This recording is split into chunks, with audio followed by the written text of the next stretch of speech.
राहुल महाजन, मैं ये पूछ रही हूं आपसे कि एक तो नैरेटिव सेट किया बीजेपी ने, एक तो इंडिया ब्लॉक का नैरेटिव है, वो अभी रिवाइवल के दौर में दिख रहा है, लेकिन जो बीजेपी ने नैरेटिव सेट किया, नारा दे दिया 370 और 400 का, 67 सीटें तो इधर जुगाड़नी है 303 के बाद, और 43 सीटें 400 में जुगाड़नी है। ये आएंगी कहां से? ये रियल टाइम कैलकुलेशन है या इसमें कहीं कुछ गड़बड़ है? देखिए, जो सामने दिखाई देता है मैं उस पर बात करता हूँ। सामने ये दिखाई देता है कि 2 लोकसभा चुनावों में बेहतरीन प्रदर्शन उत्तर प्रदेश में बीजेपी का है, 2 विधानसभा चुनावों में भी बेहतरीन प्रदर्शन बीजेपी का उत्तर प्रदेश में, ये सबको दिखाई देता है। दूसरी बात ये आती है, फिर आपने कहा नैरेटिव कैसे सेट हुआ, तो ये तो दिखाई देता है कि बीजेपी का नैरेटिव एक है कि हम जो है विकास पे आएंगे, राम मंदिर का इशू है, जो भी उन्होंने ये कहा कि भाई हम 370 सीटें लेंगे, अब लेंगे या नहीं लेंगे वो अलग बात है, पर 370 सीटें जो है एक नैरेटिव दिखाई देता। दूसरा नैरेटिव क्या है? सामने से कोई नैरेटिव नहीं है। प्रॉब्लम ये है कि सामने से ऐसा कुछ नहीं दिखाई देता जिसको देखकर जनता वोट करे, और इस बार कोई अखिलेश यादव और बाकी लोगों को चुनने के लिए ये वोट नहीं होगा, ये प्रधानमंत्री का वोट है। तो प्रधानमंत्री जो दिखाई देता है वो नरेंद्र मोदी दिखाई देते हैं, दूसरी साइड कोई है नहीं।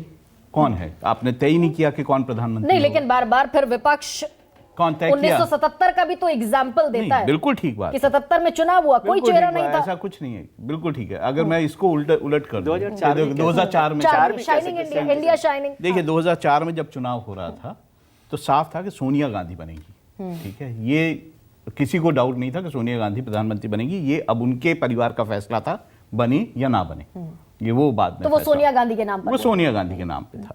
अब दूसरा यहाँ पे किसके नाम पे है, एक तो ये तय नहीं है। देखिए, जब भी वोट होता है तो किसी नेता के नाम पे होता है, अगर रेटिंग्स भी तय की जाती हैं कि किस नेता की क्या रेटिंग्स पॉपुलैरिटी है, वो भी उसी तरह से तय की जाती हैं। ये सारा कुछ हमारे सामने हम ही लोग करते हैं, जो सारे एनालिस्ट बैठते हैं वो करते हैं ये सब कुछ।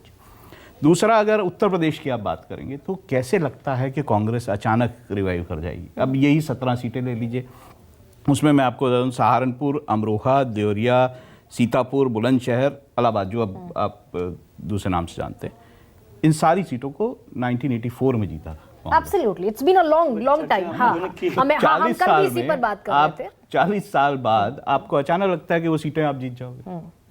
आप, ठीक है, मैं ये भी कहता हूं कि सहारनपुर, अमरोहा जैसी सीटें हैं जहां पे फिर भी कुछ समीकरण बन सकता है, लेकिन कैसे जीत जाओगे? लेकिन मैं अगर यूपी को छोड़ दूं राहुल जी, उत्तर प्रदेश को छोड़कर अगर मैं जाती हूं कि तेलंगाना में सरकार बना ली कांग्रेस पार्टी ने, कर्नाटका में सरकार बना ली, उस समय 25 सीटें 28 में से बीजेपी के पास हैं कर्नाटका में, तेलंगाना में बीजेपी के पास है 4 सीटें।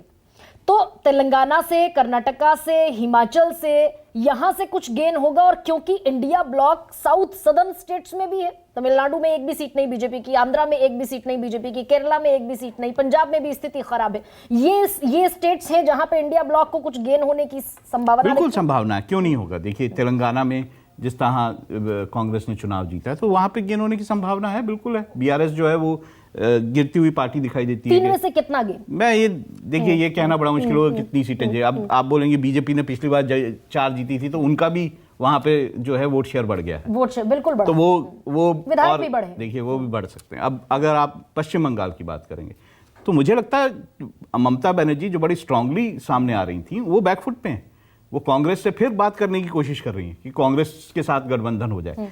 ये जो हुआ है उसके कारण जो वहाँ इशू चल रहा है संदेश खाली का, वो उसमें वो बैकफुट पे दिखाई देती है, उनको नुकसान हो सकता है वहाँ पे।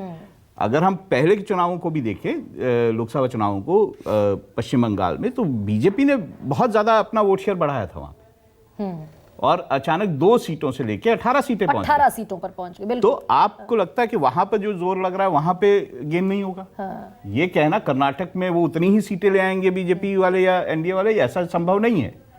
हो सकता है वहां पे नुकसान हो, लेकिन दूसरी जगह बिहार जैसे राज्यों में जहां पे नहीं, बिहार में तो ऑलरेडी सैचुरेशन है, 39। मैं ये कह रहा हूँ वहां जो अपना प्रदर्शन है वो दोबारा रिपीट किया जा सकता है वहां पे, जिस तरह का भी कॉम्बिनेशन है। अच्छा, ये भी बड़ा महत्वपूर्ण सवाल है।